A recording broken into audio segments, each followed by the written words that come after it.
ऐसे तो खा नहीं पाएंगे। ऐसा करते हैं, तुम हमको खिलाओ, लंबे लंबे हाथ तो लगा ही दिए कठवा के, तुम हमको खिलाओ और हम तुमको खिलाते हैं। काम बन गया कि नहीं?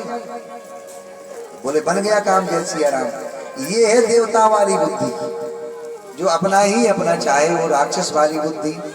तो देवताओं को भगवान ने जानबूझ के अमृत पिलाया, क्योंकि राक्षस इसके अधिकारी नहीं थे। बिना देवत्व के अमृत तो होता नहीं है, ऐसा सोच करके भगवान ने सभी देवताओं को अमृत पिला दिया। बाकी बाद में देवता पराजित हुए। बलि को जो है द्वारा शुक्राचार्य जी ने जीवित किया है मृत संजीवनी विद्या से। बलि को आदेश दिया कि बढ़िया गौ और ब्राह्मण की जो है और साधुओं की सेवा करो, इससे नारायण तुमसे जो है संतुष्ट हो जाएंगे, तब तुम विश्व विजयी बन जाओगे। ये निश्चित है, जो गौ और ब्राह्मण की सेवा करता है वो विश्व विजयी बन सकता है, और साधुओं की सेवा करता है। बलि ने यही किया, विश्व विजयी बन गए, देवताओं से सब हरण कर लिया। उसके बाद वामन भगवान प्रकट होकर के आए और बलि के यहाँ गए हैं याचना करने के लिए। ये कथा कृपा करके हमको सुनाओ। श्री सुखदेव जी भगवान से परीक्षित बोले जब नर्मदा किनारे भगवान गए, वामन भगवान बलि से याचना की है 3 पग पृथ्वी मांगने की। बलि उस समय जो है यज्ञ कर रहे थे, तो भगवान इतने कलित ललित बन गए, इतने सुंदर बन गए कि बलि ने जब इनको देखा तो ऐसा लगा जैसे सारी ऋषियों का, महात्माओं का तप पुंज इनमें ही प्रवेश कर गया हो। इतने सुंदर बन के आए, केवल कौपीन पहने हैं और ज्यादा बड़े नहीं है, छोटे से है। एक तरफ जो है कमंडल है, एक तरफ जो है कुशाकी आसन है, हाथ में छाता है। तब बलि ने जो है यज्ञ छोड़ा, भागा भागा आया और कहा कि प्रभु आप हमसे कुछ मांग लो। तो भगवान ने कहा कि नहीं नहीं, अभी हमको कुछ नहीं चाहिए, बस हमको एक चीज की कमी है राजन। तो बलि बड़ा प्रसन्न हुआ, चलो कुछ मांगा तो सही इतने देर में, थोड़ा सा मत इतनी देर में कुछ मांगा तो सही। बोले क्या चाहिए? बोले देखो हमारे पास सब है, जब हमको धूप लगती है तो छाता लगा लेते हैं, बैठने की आवश्यकता होती है तो चटाई बिछा बगल में है आसन, पानी की आवश्यकता होती है तो कमंडल है, रस्सी भी है, कोई दिक्कत नहीं है। लेकिन एक जगह हम एक दिन बैठे बैठे संध्या बंदन कर रहे थे, मुझे पता नहीं अमुक सेठ का घर है, तो वो आया और बोले कहाँ से चले जाते, उठो हमारी जगह से। हमें ये बात अच्छी नहीं लगी, भगवान ने फंसा लिया उसको पानी में। भगवान का एक नाम है वचन रचना कर। अच्छा महाराज, तो आपको क्या चाहिए? बोले मैं चाहता हूं कि मेरे पग से 3 पग पृथ्वी मुझे मिल जाए।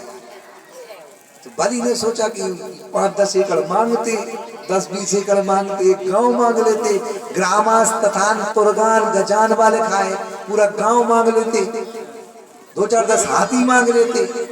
ये क्या प्रभु आप मांग रहे हो? बोले नहीं नहीं, वो देखो ऐसा है बलि, पंडित जी बन गए। यावंतु विषयान प्रश्न त्रैलोक्यम मजितेंद्रियम, जो अजितेंद्रिय होता है, जिसको अपने इंद्रियों पर विश्वास नहीं है, उसको 3 लोकों का राज्य दे दो, फिर भी वो तृप्त नहीं होता है। मनुष्य की खोपड़ी बड़ी खतरनाक है महाराज, इसलिए आप तो ऐसा करो 3 ही पग दे दो। और सुनो ऐसा काम और करो, संकल्प बोल लो।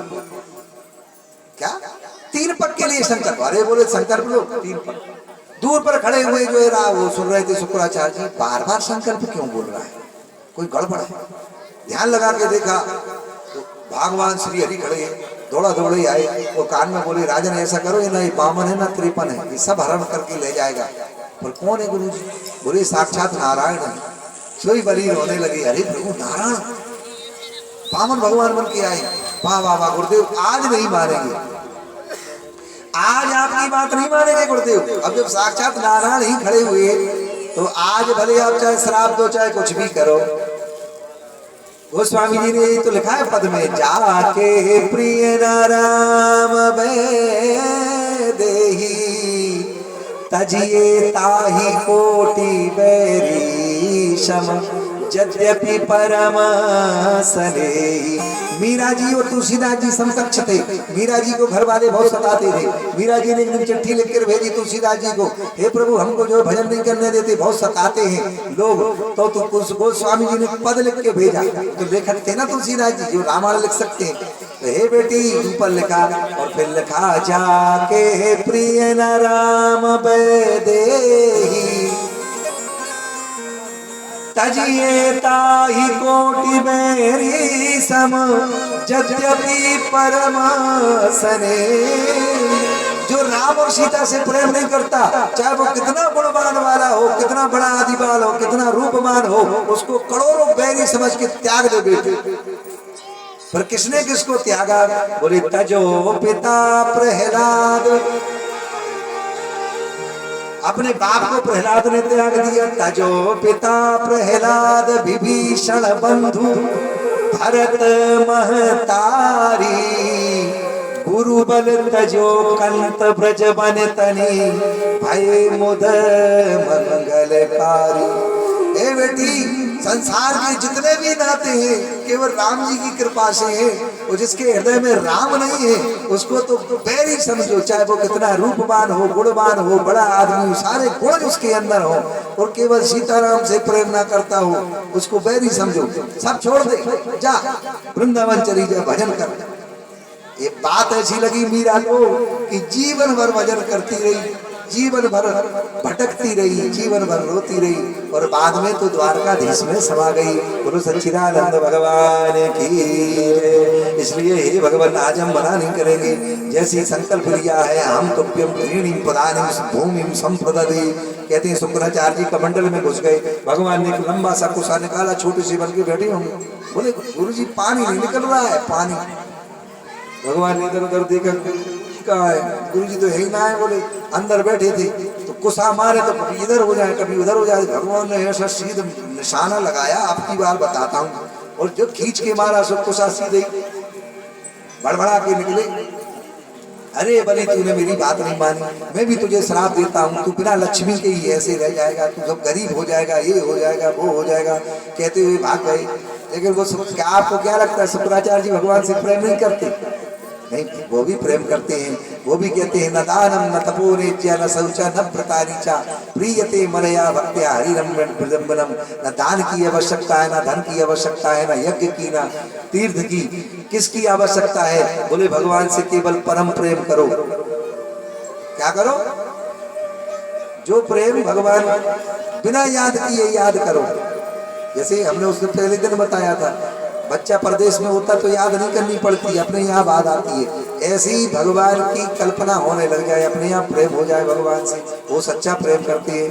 तो 3 पग में भगवान ने नापा है, पद पाताल शीस अज धामा, अखिल लोक दायक विश्राम, प्रकृति विनाश भयंकर काला, अरे नयन दिवाकर कच्चे घन माला। कैसे प्रतीत हो रहे भगवान जब लंबे हुए। एक सज्जन तो मजाक कर रहे थे, बोले महाराज जी भगवान तो आए थे इतनी छोटी सी लंगोटी पहन के, जब बड़े होंगे तो लंगोटी कहाँ गई? हद करते हैं लोग, प्रश्न करते हैं। तो आप बता, विचार करो, प्रभु मुद्रिका मेल मुखमाई जलधि लाग गए अचरज नाई। चौपाई पढ़ी सुंदरकांड तो सब जानते हो। तो मसक समान रूप कपि धरी, जब मच्छर बराबर हनुमान जी बन गए तो अंगूठी इतनी बड़ी तो रही होगी, पर अंगूठी कहाँ रखी? भाई भगवान ये जो सिद्धियां होती हैं, अड़िमा लगिमा गरिमा ईशत्व बसत्व, ये जिस चीज में संपर्क में जाता है, जैसे हमने इसको पकड़ा तो हमको अंतर ध्यान की अगर विद्या हमको आती होगी तो हम इसको जब पकड़ेंगे तो हमारे साथ में जिस चीज में हम टच होंगे वो भी अंतर ध्यान हो जाएगा। हमारे साथ हम बड़े होंगे तो ये भी बड़ा होगा। इसको गरिमा कहते हैं।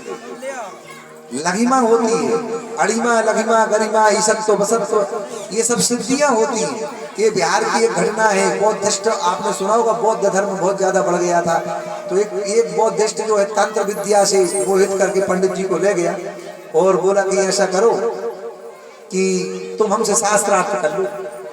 क्या बोला? तो पंडित जी बोले देखो शास्त्रार्थ में कोई ये जानता नहीं कि तू कौन सा श्लोक बोल रहा है, तू कौन, भाई तुमको हम उल्टा सीधा आपको मंत्र सुनाए तो आप सीधा ही समझोगे कि हाँ पंडित जी जो बोल रहा है अच्छा, कि आप जानते ही नहीं है। तो बोले ऐसा है, प्रत्यक्ष के लिए प्रमाण की आवश्यकता नहीं है। ये ताड़ के वृक्ष थे, कम से कम 90-80 फुट बोले लंबे ताड़ के। बोले तू अपने इष्ट की कसम खा के चढ़ जाए इस पे और मैं चढ़ जाता हूँ, और दोनों अपने अपने भगवान की दुहाई दे करके कूदेंगे, जो बच जाएगा वो। बोले हाँ चलो। तो बौद्धिस्ट बोले पहले पंडित जी मिश्रा जी थे, वो मधुसूदन मिश्रा, सालग्राम जी को हाथ में लिया और कहा कि हे सालग्राम, अगर तुम संसार में हो तो मेरी आज रक्षा करना। और जैसे उस ताड़ के वृक्ष के ऊपर से गिरे तो भगवान ने उनके अंदर लघिमा, लघिमा माने होता है छोटा, जैसे पत्ता को आप 20 मंजिल से 10 मंजिल से ऊपर से फेंको पत्ता को, पत्ता कैसे आएगा, सीधे पत्थर की तरह आएगा, ऐसे आएगा ना। तो लघिमा नाम की सिद्धि भगवान ने प्रवेश करा दी, ऐसे आए लहराते। तो वो क्या बोले पंडित जी, धर्ममास्ति, यदि है सालग्राम प्रभु तुम हो तो मेरी रक्षा करना, धर्म नाम की चीज है, यदि हमारे सालग्राम प्रभु है तो मेरी रक्षा करें। ऐसा कह के कूद गए तो भगवान ने उनके अंदर एक सिद्धि दे दी, ऐसे ऐसे आए लहरा। तो इस बौद्धिस्ट ने सोचा कि यहाँ कोई लगता है ऐसा गुरुत्वाकर्षण होगा वृक्षों में, ये तो ऐसे ऐसे गया और जाके बैठ गए समाधि लगा के, रोने लगे सालग्राम जी की।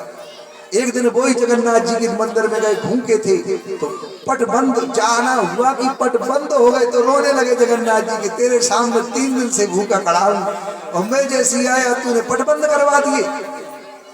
तू जानता नहीं कि तेरे चक्कर में मैं कूद गया वृक्ष से तो चटाक से आवाज आई, पट अपने आप खुल गए। ऐसे महात्मा थे वो, पट खुल गए। भगवान बलभद्र जी आए, आज कृष्ण नहीं आए। बोले डांटेंगे तो बोले भद्र बलभद्र तू जा। भगवान बोले महात्मा भैया बहुत गुस्से है, भोजन कराए।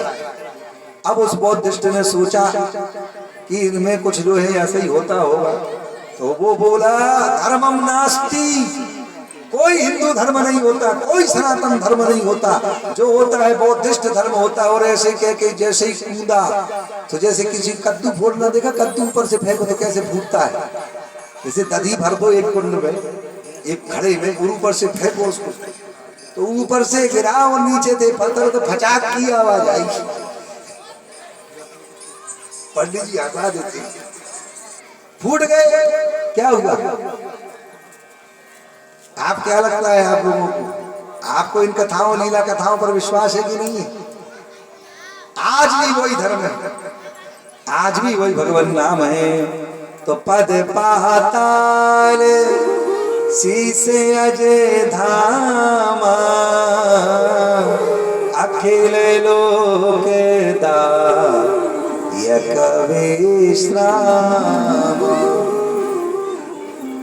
नयन दिवाकर कच घन माला।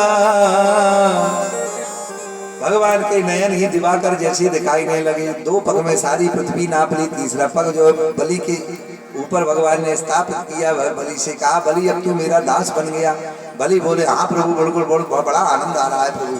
भगवान ने बलि को जो है सुकर लोक का राज्य दिया। देखो अब कृष्ण जन्म भी है, कथाएं बहुत है, अभी 9वें स्कंद की पूरी कथा है। तो उसके बाद में बलि से कहा कि हे बलि अब तुझे कुछ चाहिए, तो बलि ने चरण पकड़ लिए, प्रभु आप ऐसा करो पहले अपने सहज रूप में आओ। तो भगवान बामन जैसे थे तो बामन ही बन गए, चरणों में बढ़े। प्रभु आपके कोमल बड़े बड़े सुंदर है, आप हमको बहुत सुंदर लगे। अब मैं ये तो नहीं कह सकता कि आप मेरे बेटा बन जाओ, लेकिन एक वरदान दीजिए कि जब मैं घर से निकलूं तो आपके दर्शन जब हो तो भगवान बोले बड़ा चालू है, इसका मतलब मैं तेरा दरबार बन जाऊं। बोले प्रभु वो आप जो समझो, लेकिन आपका ये रूप इतना बढ़िया लगा, मुझे इतना सुंदर लगा, इतना दिव्य लगा, इतना मनोहारी लगा कि आपको मैं चाहता हूँ जब भी बाहर निकलूं तो आपके दर्शन करूं।